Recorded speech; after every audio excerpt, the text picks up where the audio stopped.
अध्याय 1 कुरुक्षेत्र के युद्ध स्थल में सैन्य निरीक्षण। धृतराष्ट्र ने कहा, हे संजय, धर्मभूमि कुरुक्षेत्र में युद्ध की इच्छा से एकत्र हुए मेरे तथा पांडु के पुत्रों ने क्या किया? संजय ने कहा, हे राजन, पांडु पुत्रों द्वारा सेना की व्यूह रचना देखकर राजा दुर्योधन अपने गुरु के पास गया और उसने ये शब्द कहे, हे आचार्य, पांडु पुत्रों की विशाल सेना को देखें, जिसे आपके बुद्धिमान शिष्य द्रुपद के पुत्र ने इतने कौशल से व्यवस्थित किया है। इस सेना में भीम तथा अर्जुन के समान युद्ध करने वाले अनेक वीर धनुर्धर हैं, यथा महारथी युयुधान, विराट तथा द्रुपद। इनके साथ ही धृष्टकेतु, चेकितान, काशीराज, पुरुजित, कुंतीभोज तथा शैब्य जैसे महान शक्तिशाली योद्धा भी हैं। पराक्रमी युधामन्यु, अत्यंत शक्तिशाली उत्तमौजा, सुभद्रा का पुत्र तथा द्रौपदी के पुत्र, ये सभी महारथी हैं। किंतु हे ब्राह्मण श्रेष्ठ, आपकी सूचना के लिए मैं अपनी सेना के उन नायकों के विषय में बताना चाहूँगा जो मेरी सेना को संचालित करने में विशेष रूप से निपुण हैं। मेरी सेना में स्वयं आप, भीष्म, कर्ण, कृपाचार्य, अश्वत्थामा, विकर्ण तथा सोमदत्त का पुत्र भूरिश्रवा आदि हैं, जो युद्ध में सदैव विजयी रहे हैं। ऐसे अनेक वीर भी हैं जो मेरे लिए अपना जीवन त्याग करने के लिए उद्यत हैं। वे विविध प्रकार के हथियारों से सुसज्जित हैं और युद्ध विद्या में निपुण हैं। हमारी शक्ति अपरिमेय है और हम सब पितामह द्वारा भली भांति संरक्षित हैं, जबकि पांडवों की शक्ति भीम द्वारा भली भांति संरक्षित होकर भी सीमित है। अतएव सैन्य व्यूह में अपने अपने मोर्चों पर खड़े रहकर आप सभी भीष्म पितामह को पूरी पूरी सहायता दें। तब कुरुवंश के वयोवृद्ध परम प्रतापी एवं वृद्ध पितामह ने सिंह गर्जन की सी ध्वनि करने वाले अपने शंख को उच्च स्वर में बजाया, जिससे दुर्योधन को हर्ष हुआ। तत्पश्चात शंख, नगाड़े, बिगुल, तुरही तथा सिंह सहसा एक साथ बज उठे। वह समवेत स्वर अत्यंत कोलाहलपूर्ण था। दूसरी ओर से श्वेत घोड़ों द्वारा खींचे जाने वाले विशाल रथ पर आसीन कृष्ण तथा अर्जुन ने अपने अपने दिव्य शंख बजाए। भगवान कृष्ण ने अपना पांचजन्य शंख बजाया, अर्जुन ने देवदत्त शंख तथा अति भौजी एवं अति मानवीय कार्य करने वाले भीम ने पौंड्र नामक भयंकर शंख बजाया। हे राजन, कुंती पुत्र राजा युधिष्ठिर ने अपना अनंत विजय नामक शंख बजाया तथा नकुल और सहदेव ने सुघोष एवं मणिपुष्पक शंख बजाए। महान धनुर्धर काशीराज, परम योद्धा शिखंडी, धृष्टद्युम्न, विराट, अजय सात्यकी, द्रुपद, द्रौपदी के पुत्र तथा सुभद्रा के महाबाहु पुत्र आदि सबों ने अपने अपने शंख बजाए। इन विभिन्न शंखों की ध्वनि कोलाहल पूर्ण बन गई, जो आकाश तथा पृथ्वी को शब्दायमान करती हुई धृतराष्ट्र के पुत्रों के हृदय को विदीर्ण करने लगी। उस समय हनुमान से अंकित ध्वजा लगे रथ पर आसीन पांडु पुत्र अर्जुन अपना धनुष उठाकर तीर चलाने के लिए उद्यत हुआ।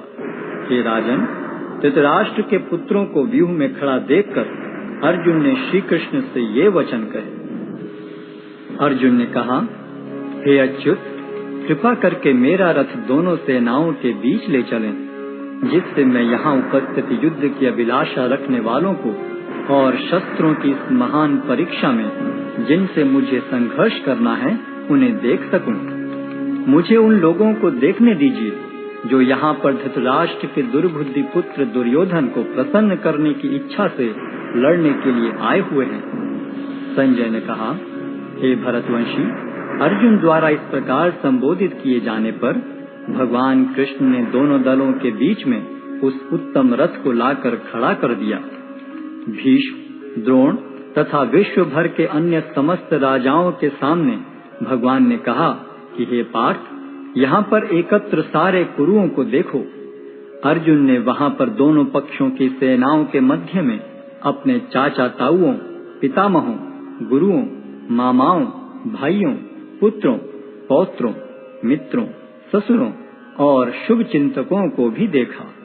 जब कुंती पुत्र अर्जुन ने मित्रों तथा संबंधियों की इन विभिन्न श्रेणियों को देखा तो वह करुणा से अभिभूत हो गया और इस प्रकार बोला। अर्जुन ने कहा, हे कृष्ण, इस प्रकार युद्ध की इच्छा रखने वाले अपने मित्रों तथा संबंधियों को अपने समक्ष उपस्थित देखकर मेरे शरीर के अंग कांप रहे हैं और मेरा मुख सूखा जा रहा है। मेरा सारा शरीर कांप रहा है, मेरे रोंगटे खड़े हो रहे हैं, मेरा गांडीव धनुष मेरे हाथ से सरक रहा है और मेरी त्वचा जल रही है। मैं यहाँ अब और अधिक खड़ा रहने में असमर्थ हूँ। मैं अपने को भूल रहा हूँ और मेरा सिर चकरा रहा है। हे कृष्ण, मुझे तो केवल अमंगल के कारण दिख रहे हैं। हे कृष्ण, इस युद्ध में अपने ही स्वजनों का वध करने से न तो मुझे कोई अच्छाई दिखती है और न मैं उससे किसी प्रकार की विजय, राज्य या सुख की इच्छा रखता हूँ। हे गोविंद, हमें राज्य, सुख अथवा इस जीवन से क्या लाभ, क्योंकि जिन सारे लोगों के लिए हम उन्हें चाहते हैं वे ही इस युद्ध भूमि में खड़े हैं। हे मधुसूदन, जब गुरुजन, पितृगण, पुत्रगण, पितामह, मामा, ससुर, पौत्रगण, साले तथा अन्य सारे संबंधी अपना अपना धन एवं प्राण देने के लिए तत्पर हैं और मेरे समक्ष खड़े हैं, तो फिर मैं इन सब को क्यों मारना चाहूँगा, भले ही वे मुझे क्यों न मार डालें। हे जीवों के पालक, मैं इन सबों से लड़ने को तैयार नहीं, भले ही बदले में मुझे तीनों लोग क्यों न मिलते हों। इस पृथ्वी की तो बात ही छोड़ दें। भला धृतराष्ट्र के पुत्रों को मारकर हमें कौन सी प्रसन्नता मिलेगी। यदि हम ऐसे आतताइयों का वध करते हैं तो हम पर पाप चढ़ेगा। अतः यह उचित नहीं होगा कि हम धृतराष्ट्र के पुत्रों तथा उनके मित्रों का वध करें। हे लक्ष्मीपति कृष्ण, इससे हमें क्या लाभ होगा और अपने ही कुटुंबियों को मारकर हम किस प्रकार सुखी हो सकते हैं।